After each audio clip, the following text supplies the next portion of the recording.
Wasanii wengi sana ulimwenguni kote pamoja na watu maarufu mara nyingi sana huwasifia mama zao kutokana na mambo mbalimbali waliowafanyia katika maisha yao, ikiwa ni pamoja na kuwazaa, kuwalea na kuwa pamoja nao katika kipindi chote cha maisha yao. Na wasanii wengine huenda mbali zaidi mpaka kufikia hatua ya kutoa nyimbo za kuwasifia mama zao au za kuwasifia wakina mama.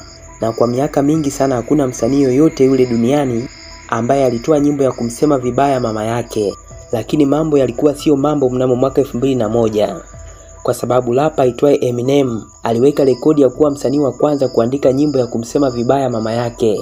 Baada ya nyimbo hiyo kuachiwa mnamo mwaka 2002, hakika ilishangaza dunia. Na watu wengi sana ulimwenguni kote wakaanza kujiuliza, je, kuna nini ambacho kinaendelea baina ya watu hawa wawili? Yaani mama na mtoto wake. Kwa sababu katika nyimbo hiyo Eminem alimsema vibaya sana mama yake. Na moja ya maneno ambayo aliyazungumza katika wimbo huo ni kama vile na kuchukia sana mama. Na maneno mengine mengi sana ya kashfa na dharau aliyatamka katika wimbo huo. Swali la kujiuliza ni je, kuna nini ambacho kilikuwa nyuma ya wimbo huu? Leo katika video hii nimekusogezea mambo hayo yote, ambapo tutaweza kuchimbua kwa kina sababu ambayo ilipelekea Eminem aandike wimbo huu. Na je, hatima ya mama na mtoto wake ilikuwaje baada ya mama kusikia wimbo huo? Mambo hayo yote nimekuandalia katika video hii. Hivyo hakikisha kuwa unaungana nami kuanzia mwanzo mpaka mwisho. Na kama bado hujasubscribe katika channel yetu unasubiri nini? Hakikisha kuwa una subscribe kisha unabofya alama kengele ya notification. Kwani kwa kufanya hivyo utaweza kupitwa na video zetu zenye lengo la kukuburudisha na kukuelimisha. Mimi naitwa Dennis Jenson. Tukio zima lilikuwa hivi. Mnamo mwaka 2001 Eminem alienda studio na wanachama wenzake wa kundi la E12. Alikuwa tayari ameshatengenezewa beat yake. Hivyo yeye alipaswa aingizie verse katika beat hiyo, yaani achane mistari, na alipaswa kushirikiana na rapa aitwaye Desire, yaani naye alipaswa kuingiza verse zake katika beat hiyo. Sasa Eminem ndo alianza kuingiza verse katika beat hiyo. Baada ya jamaa huyo ambaye alipaswa kushirikiana naye kusikiliza kwa makini verse za Eminem, aliona zina matusi mengi sana na maneno mengine ya kashfa na dharau kwenda kwa mama yake Eminem. Hivyo jamaa huyo akailisha kuingiza verse au mistari katika wimbo huo ambao Eminem alikuwa na urekodi, na akamwambia kuwa ni vyema aimbe yeye mwenyewe. Pia producer naye alistopisha kwanza zoezi la kurekodi wimbo huo.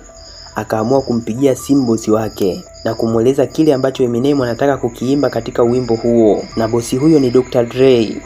Baada ya kupokea simu na kuelezwa kila kitu, akawaambia kuwa waendelee. Kisha akamwambia Eminem, imba kitu chochote kile ambacho najisikia kukiimba katika biti hiyo. Watu wote waliokuwepo studio hapo hawakupenda kile ambacho alikuwa kikifanya, lakini hawakuwa na cha kufanya kwa sababu boss kashampa ruksa. Nyimbo ikarekodiwa na producer aliyeandaa wimbo huo aliitwa Jeff Bezos, na wimbo huo uliitwa Clean Out My Closet. Sasa kama umesikiliza nyimbo hiyo vizuri kabisa, mwanzoni Eminem anaanza kwa kusema kuwa where is my snare? I have no snare in my headphone. Hapa alikuwa anamaanisha kuwa alikuwa asikii beat kwenye headphone zake alizovaa masikioni. Where's my snare? I have no snare in my headphones. Ilikuwa hivi, wakati Eminem anaanza kurekodi, yule producer alizima beat. Sasa Eminem akiwa katika chumba cha kurekodia ndo alikuwa anamuuliza swali hilo. Sasa wakati wanafanya editing ya wimbo huo, waliamua kukiacha kipande hicho kama utangulizi. Ilipofika mwezi Julai mwaka 2002, Eminem aliachia wimbo huo kwenye platform zote na aliachia kwa pamoja audio na video yake.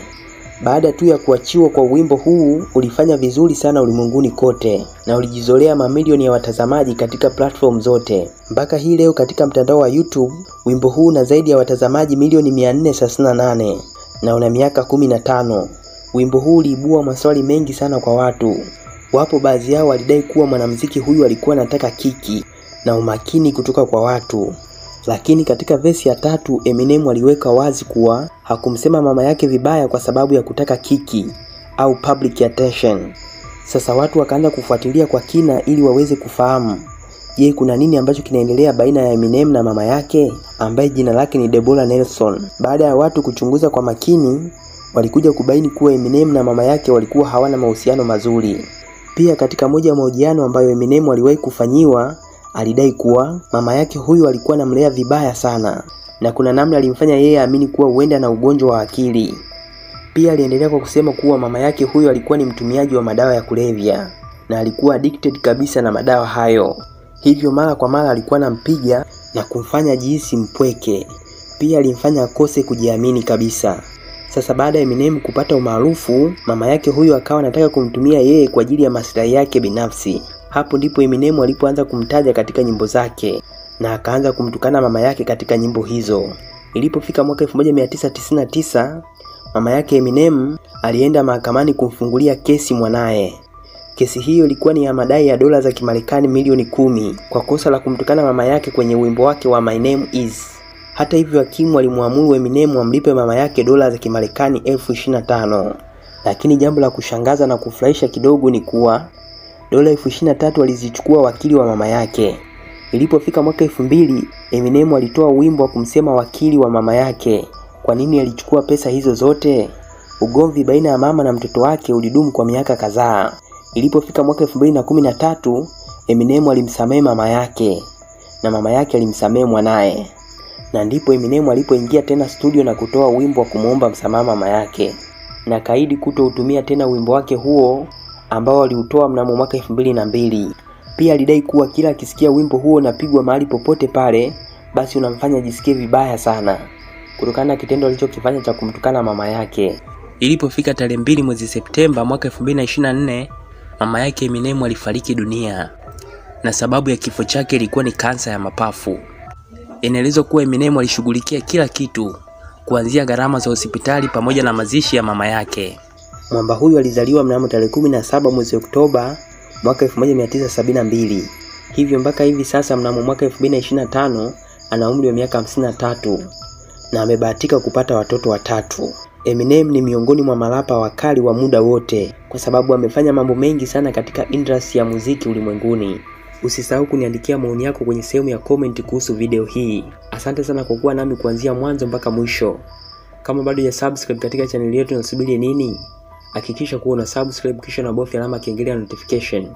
Kwani kwa kufanya hivyo utaweza kupitwa na video zetu zenye lengo la kukuburudisha na kukuelimisha.